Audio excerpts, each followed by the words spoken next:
Bonjour à tous. Du coup, on va regarder maintenant les broches.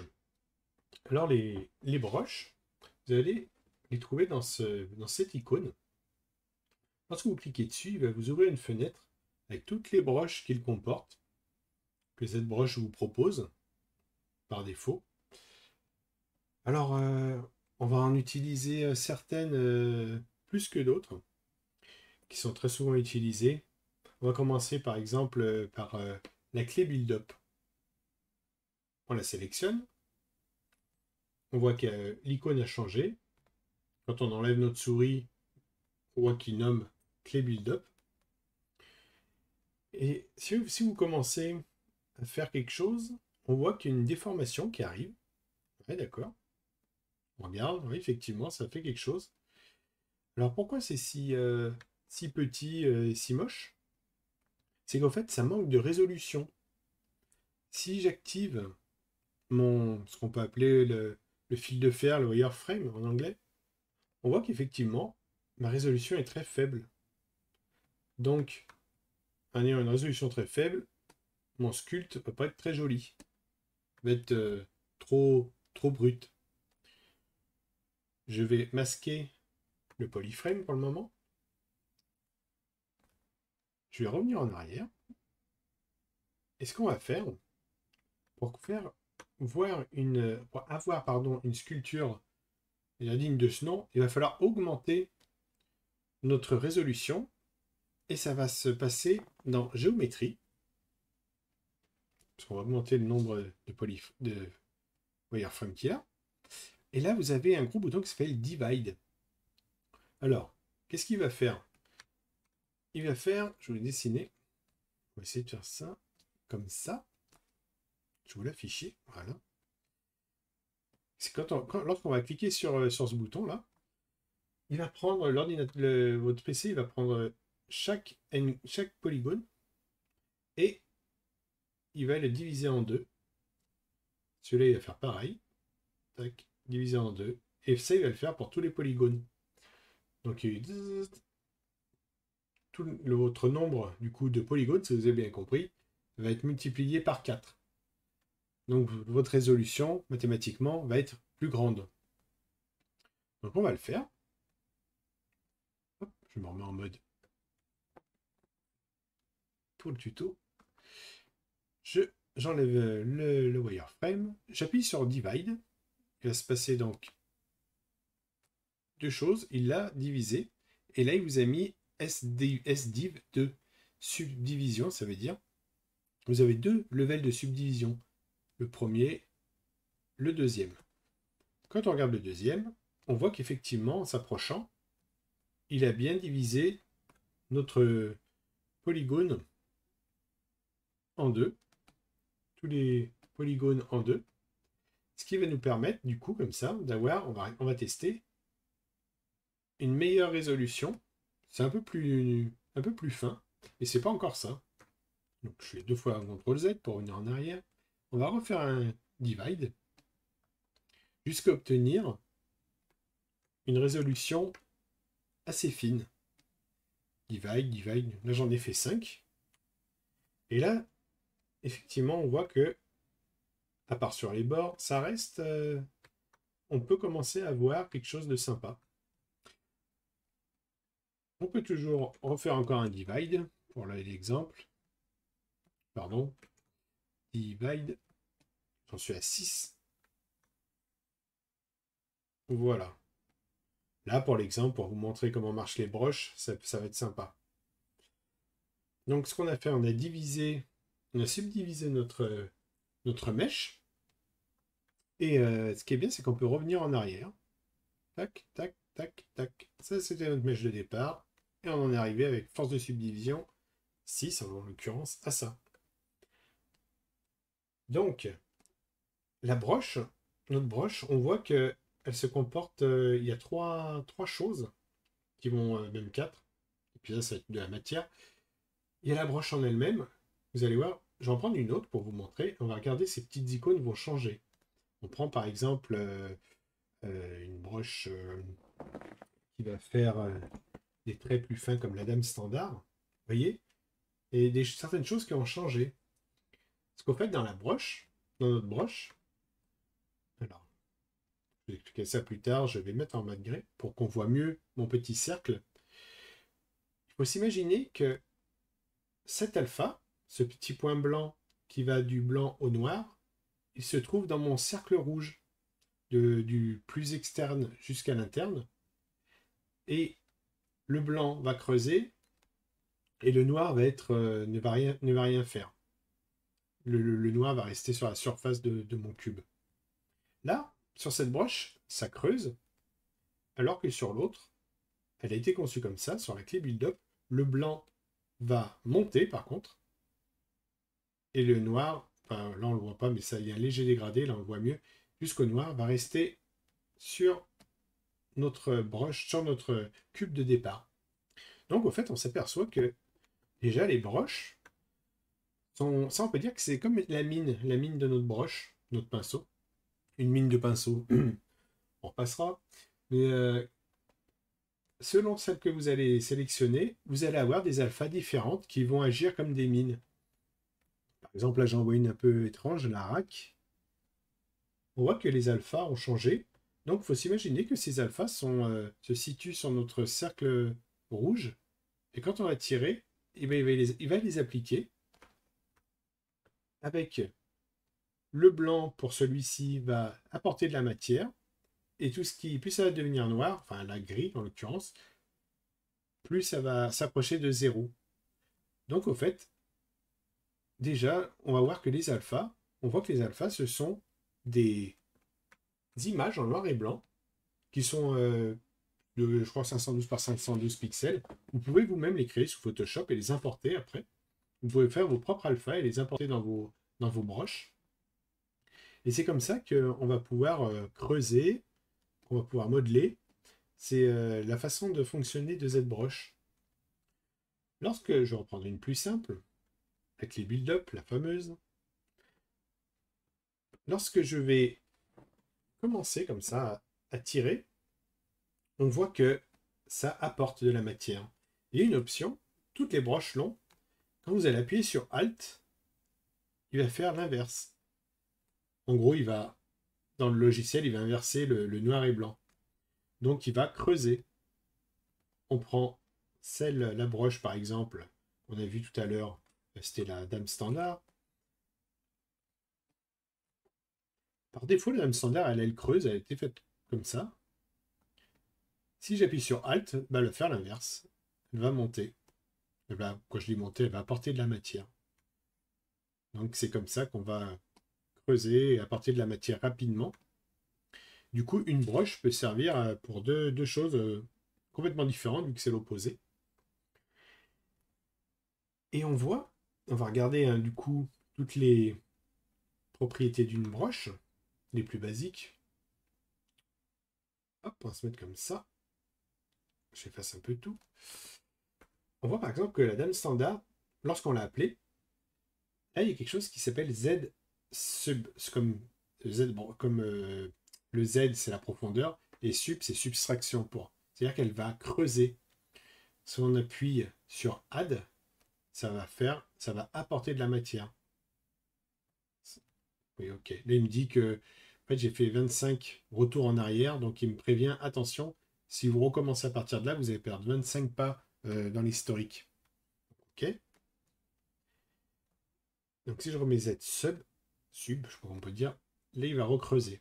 Donc finalement, plutôt que de faire tac ou tac ou tac ou tac, avec Alt, on a vu que ça faisait exactement la même chose. Donc ça inverse la façon de travailler de ma broche. Ensuite, il y a un autre bouton qui c'est pour smoother. Ça va être majuscule. Vous restez appuyé sur majuscule. Vous voyez en haut à gauche, là, la broche, elle a changé. Je relâche majuscule, c'est ma standard. J'appuie sur majuscule, c'est la broche smooth. Par défaut, ça sera tout le temps la broche smooth qui va être appelée. Alors qu'est-ce qu'elle va faire, la smooth?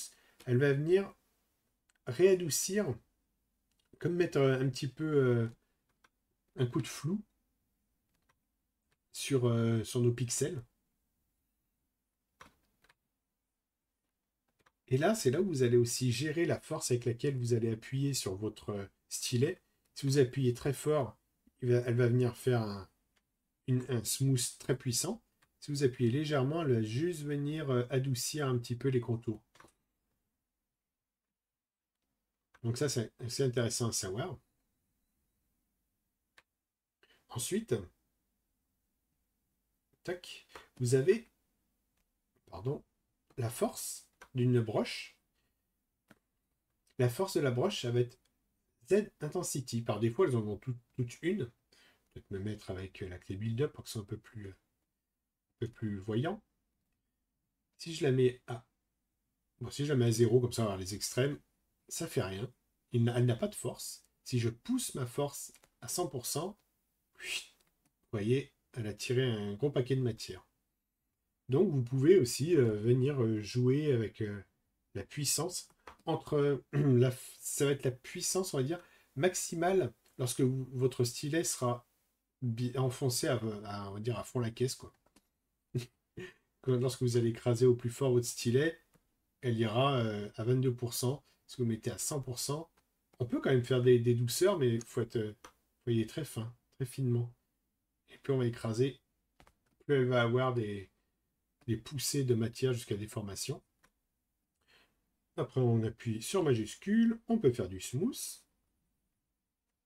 Hop. Et toujours la même option avec Alt, on peut creuser. Donc voilà, on a vu les deux principaux boutons avec lesquels on peut bien jouer avec les broches, entre Alt et majuscule. Ensuite, vous avez la taille de votre broche, la draw size. Vous voyez, si je la réduis, si je l'augmente, là elle est petite, là elle est grande. Ça va être, vous avez compris, en fonction ça va gérer la taille de votre cercle, votre cercle rouge là, autour de mon curseur. Voilà. Et très souvent, pour info, la size, comme ça commence par S, si vous appuyez sur S, pour rester appuyé sur S, vous avez un petit raccourci qui va vous amener un petit menu, là, un petit curseur. C'est Studio finalement qui vient sous votre curseur et vous allez pouvoir adapter à la volée comme ça votre taille de broche. Ça peut être pratique. Et moi, c'est vrai que très souvent, j'utilise le raccourci de la barre d'espace. Ça ouvre cette fenêtre dans laquelle beaucoup de choses on va dire, sont condensées. Et entre autres, tout ce qui touche un peu à la broche, genre la taille, comme on a vu. Le focal shift, je vais vous en parler après. La Z intensity. Puis add et sub, mais ça, on l'utilise très rarement vu que ça va être souvent avec le alt qu'on va inverser. Et le focal shift, alors si vous regardez, ma broche, elle a deux cercles qui l'entourent, un extérieur et interne. Si je change mon focal shift, regardez, hop, focal shift, si je le mets à fond à gauche, on voit que mon cercle externe est venu toucher mon cercle interne. Alors qu'est-ce que ça va faire? Ça va faire que, est-ce qu'on va le voir là-dessus? Ouais, on risque de pas trop là. Mais le dégradé, on va dire le léger smooth que j'avais avant, je ne vais plus l'avoir. Ça va vraiment me faire ce carré blanc qui va être extrudé de ma broche. Je vais vous montrer si je descends mon focal shift très bas, vous allez voir, ça va le smoother beaucoup plus. Jusqu'à presque obtenir finalement quelque chose de doux, de rond, de très arrondi. Donc finalement, on va dire que ça smooth cette alpha entre 100% et 0%, comme s'il y avait un masque qui venait adoucir. Ça va servir à ça, le focal shift. Si vous avez, comme on vient de faire, vous avez pris des broches pour tester, vous avez, je sais pas, une clé tube, vous avez fait des modifs comme ça. Le problème, c'est que elle va pas, lorsque vous allez en prendre une autre, elle ne va pas se remettre à zéro. Toutes les modifications que vous avez faites vont rester. Donc, pour remettre à zéro les broches telles qu'elles sont conçues par ZBrush au départ, on clique sur les broches et tout en bas, vous allez avoir un bouton qui s'appelle Reset All Brush. On appuie dessus et là, elles ont retrouvé leur propriété standard du départ.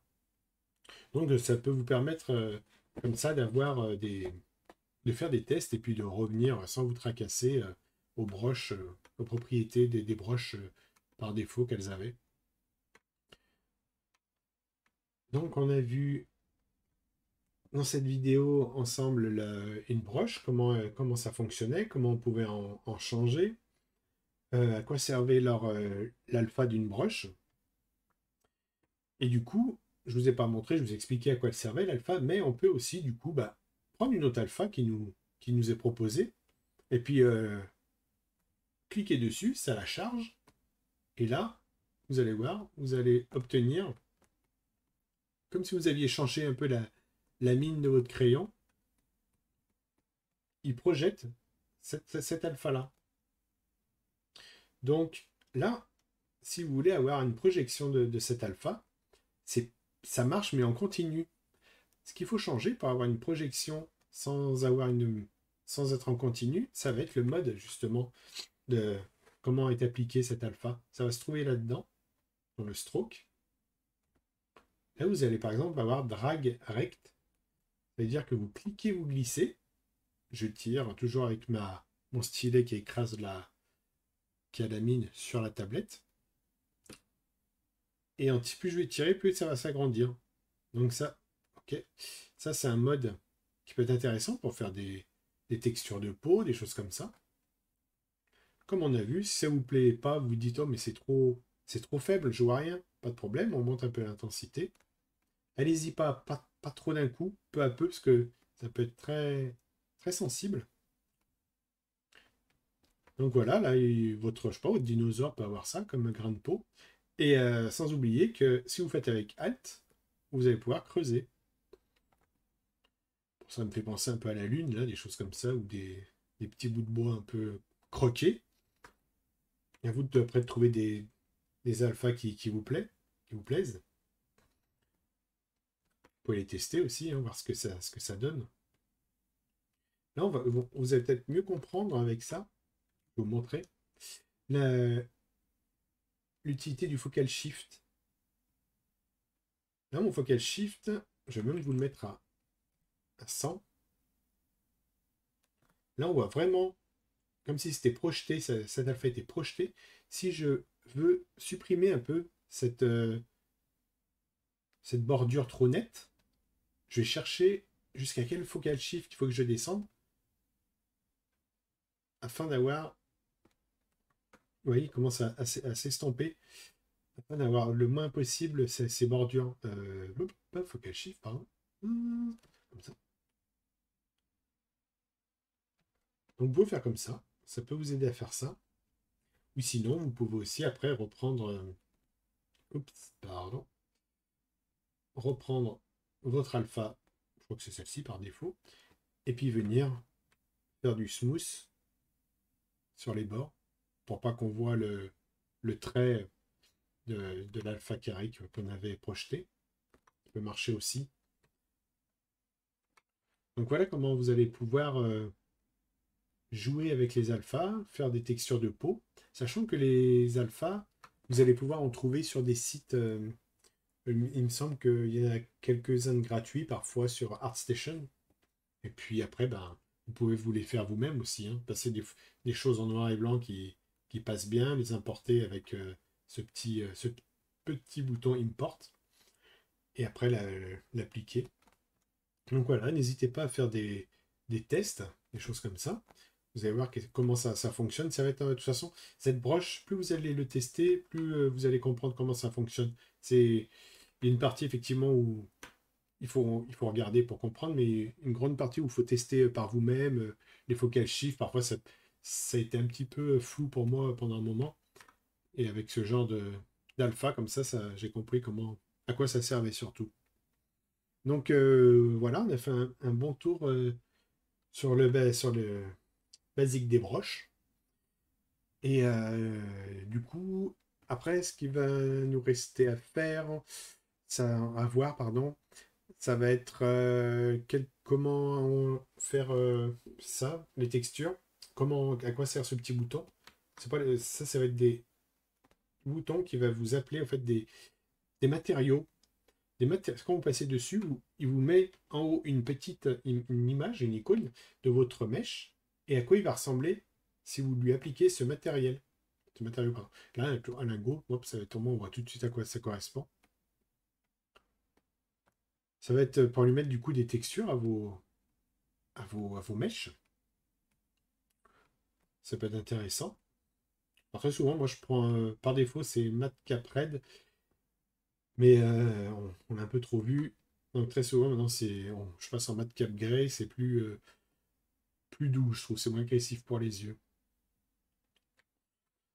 Donc on verra ensuite dans une autre vidéo à quoi servent ces boutons MRGB, RGB et puis M. Et on verra les sélections, les masques et encore plein d'autres choses. Je vous dis à bientôt pour la prochaine vidéo.